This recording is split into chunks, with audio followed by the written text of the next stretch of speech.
Welcome to the channel guys. Today, ito ang ating video ay all about the Godox X3 trigger. Ito yung unang kauna-unahang touchscreen na camera trigger. So, here, nandito sa side yung on and off. Press mo na siya. Ayan, Godox. And then, ayan yung kanyang appearance. Maganda siya, malinaw siya. It's about, I think, 2,000 nits. So, kung gusto mo mag-add ng ayan, automatic nagdidim siya, no? I think 15 seconds. So, may na makikita natin yung ano niya. Pwede mo siyang mag-add.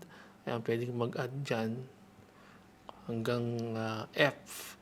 Pwede rin kung gusto mo 1, 2, 3. Okay? So, yung mga ano ng flashes mo. Okay? So, swipe mo lang, balik ka na ulit.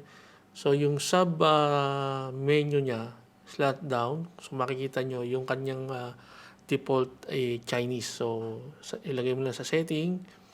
Then, punta kayo dito sa global. Ito. So, makikita nyo English. So, usually, English ang gagamitin natin. So, balik natin. So, English na siya. So, ganyan lang siya. Ayan. Dito, pwede kayong mag-adjust dito. Ganyan, ayan, na-adjust. Here, pwede nyo i-manual. Ayan, medyo TTL, pwede rin. Kung gusto nyo i-off yung channel A, dito nyo siya i-off. So, naka-off siya. Pag nakita nyo, naka-off siya. So, kung gusto nyo siyang buhayin, balik lang kayo. And then, like that. And then, ito, meron ito kung nakikita nyo to, ito yung, kung yung flashes nyo o yung strobe nyo, merong modeling lamp. So, dapat naka-yes to. Dapat kasi dun sa main menu, dito, and ito yung siya, modeling lamp. Pag ito naka-off dito, naka-off lahat siya. So, kung naka-open siya, pagpunta nyo dito sa channel, at pwede nyo siyang individual na tanggalin. Ayan, props, and then off. So, yung linaw ng pwede nyo i-adjust 100 to over 0. Okay? Then, sa sub-menu, makita nyo dito ay, ayan, lock. Pwedeng may sounds, pwede nyo tanggalin. Yung lock, pag inano nyo siya, pwede, so wala siyang, hindi siya magagamit. So, to return, just to push 2 seconds, and then babalik na siya. Okay? Punta tayo sa sub-menu, and then, ito yung mga multi-shot. Ayan. So, ayan, alam natin yan.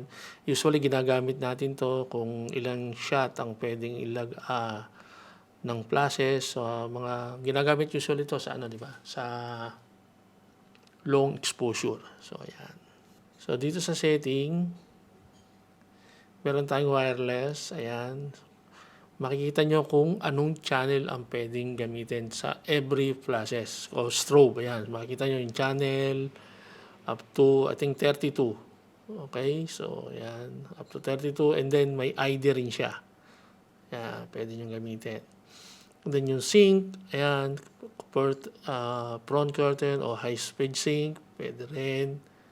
And then, shoot.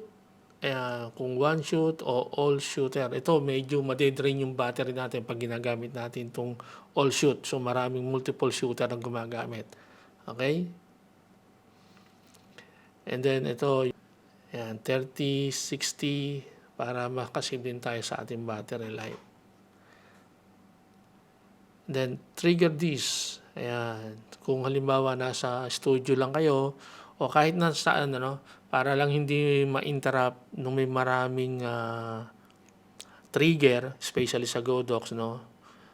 So, kung malapit lang, gusto mong 0 for 30 meters o 1 to 100 meters. Ito yung step. Itong step, ito, 1, kung makikita nyo, 0, 1. Example lang natin yan. 0, 1. Pag bumalik kayo dito sa, kung 0, 1 siya, tingnan nyo yung up. Dito, kung mapapansin nyo yung increment yan, di ba? Ayan, mabagal siya. So, usually, ang ginagamit natin dyan, balik tayo doon. Ginagawa natin sa 3. So ayan yung increment. Ito naman sa minimum 150, 28, meron 250, no. Meron naman ito ginagamit to, itong minimum power na to sa Pro Photo, no, 1, 2, 3. So yan ang ano natin. Kung alam niyo yan, pwede yan ang gamitin niyo. So TCM, ano to depende to sa model, no? May mga model na pinaggagamitan to. Okay, hindi ko rin masyado kabisado to, but I think sa flashes tsaka ito sa mga 100, 80, 200, 400 siya pwedeng gamitin. Siyempre zoom, yan, naka-auto, meron din siya, may 24, yan, 28. Yan. And then screen, ayan, kung gusto mo mas maliwanag, ayan, usually gagamitin natin yung maliwanag talaga dapat, no?